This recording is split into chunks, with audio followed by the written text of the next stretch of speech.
Grabatzen ari garen unean gaueko 10:04 diren honetan, bihar hasiko den binakako txapelketa nagusiko laugarren jardunaldiaren atarikoa egingo dugu eta baita ere pronostikoak emango ditugu. Beraz, besterik gabe hasi egingo gara eta lehen partida bihar bertan jokatuko dute hain zuzen ere Jakak eta Mari Ezkurrenak Artola eta Imazen aurka. Jaka eta Mari Ezkurrena lehen postuan dira, 3-3 norgehiagokak irabazita, aldiz Artola eta Imaz puntu bakarrarekin dira hortxe sailkapenean kolokan, egia da badirela bibikote punturik orainik ere ez dutenak, eta beraz puntu oso garrantzitsua batez ere Artola eta Imazentzatala ere, Jaka eta Mari Ezkurrena hartu behar dira favorito, izan ere, sekulako joa erakusten ari da Jon Mari Ezkurrena eta Jakak lehengoan eman zuen erakustaldia beste maila batekoa izan zen, ez? Ikusten da gainera izan daitekela bikote bat, urtero dago, ez? Binakako txabelketan bikote bat, beste guztien gainetik edo egon ohi dena, eta urten itxura guztien arabera Jakak eta Mari Ezkurrenak osatzen duten bikote hori izango da pixka bat besteen gainetik egongo dena, eta aldiz Artolak eta Imazek bihar ikusi beharko da, Imazek zenbateraino eusten dion bere herrian, herriko semea jokatuko baitu bihar oi hartzunen Imazek, zenbateraino eusten dio Mari Ezkurrenari, eta gero Artolak aurrean Jakari nola jokatzen dion, ez? Aukera handiak dituzte Artolak eta Imazek bihar garaipena eramateko, baina egia da, errespetu guztia eduki behartzaiela Jaka eta Mari Ezkurrenari, egiten ari diren txapelketa hasiera hau ikusgarria izaten ari da, eta ikusi beharko da nola doan. Halere horixe, Jaka eta Mari Ezkurrena lehen partida honetan favorito. Larun batean Iruñean, Lasok eta Arangurenek Peña eta Albizuren aurka jokatuko dute. Lasok eta Arangurenek esan genuen lehengoan, sentsazioak hobetu zituzten, batez ere Aranguren atzeko kuadroetan Zabaleta bezalako baten aurka oso ongi ikusi genuen, oso fin, eta aldiz Unai Laso aurreko kuadroetan, oraindik ere erritmoa hartzeko, bera ere ongi badago lehiatzeko moduan, baina ziur aski ere inseguritate handiekin, beldur handiekin, oraindik ere pixkanaka errekuperazio horretan, eta aurrean atzo Santa Luzi egunez Urretxun erakustaldia eman zuten Peña eta Albizu izango dituzte, eta erakustaldia eman zutela esaten dudanean, erakustaldia da, azkenean ikusgarri jokatu zuten, batez ere Jon Ander Albizu sekulako norgehiagoka egin zuen, aurrean ere Peña fin ikusi genuen batez ere bigarren zatitikan aurrera errematean,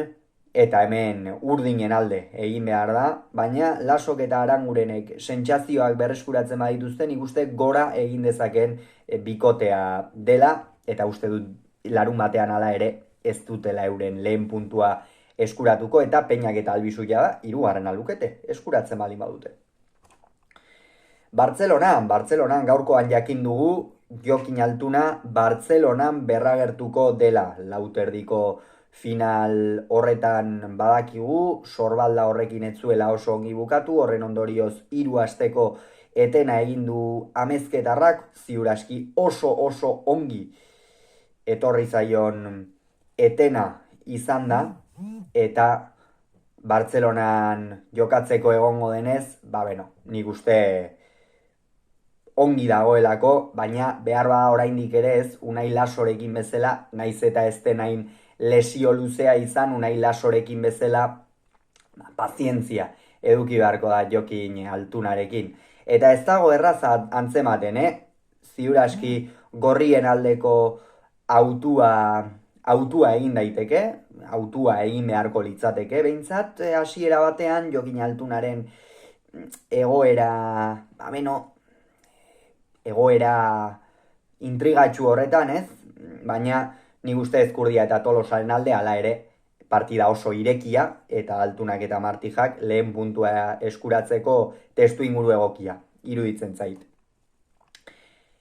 Eta igandean emango zaio Eibarko Astelena pilotalekuan, amaiera jardunaldiari, Elordi eta Rezusta, Peio Etxeberria eta Zabaletaren aurka. Elordi eta Rezusta beldurgarri, baina beldurgarri esaten denean, beldurgarri hasi den beste bikote bat. Ikeragarri jokatzen ari dira, Rezusta atzean eusten ez ezik ematen, Elordik aurrean sekulako abiadura ematen dio, horrez gain inspirazio handiarekin dago maila bitarra, eta hemen ez dago erraza antzematen, baina behar bada urdinen aldeko apustu txiki bat, naiz eta lehengoan ez zuten partida oso ona jokatu urdinek, ez, egia bigarren zatian Zabaleta nagusitu zela, Arangurenen nekea eta Zabaletaren ahala noski tarteko, baina iruditzen zait pixkanaka Peio eta Zabaleta ere gora joango den bikotea dela, eta Ibarko astelenan hori erreibindikatuko dutela, eta euren hirugarren puntua eskuratu hauek ere, hirugarrena lukete, kasu honetan pasaden astean Jaka eta Jaka barkatu ez. Laso eta Arangureni irabazi zieten bigarren jardunaldian eta aurreko astean ere irabaztetik datoz. Hauxe beraz, lehen mailako binagako txapelketaren pronostikoak, laugarren jardunaldi honetakoak, ea zer gertatzen den, bihar Oiartzungo norgehiagokaren analisia ezin izango dugu egin, baina larun batean Iruñekoarena ziur hemen kirolunean izango duzuela. Hauxe beraz, esan beharreko guztia, hurrengoan gehiago izango duzue, bitartean on izan agur.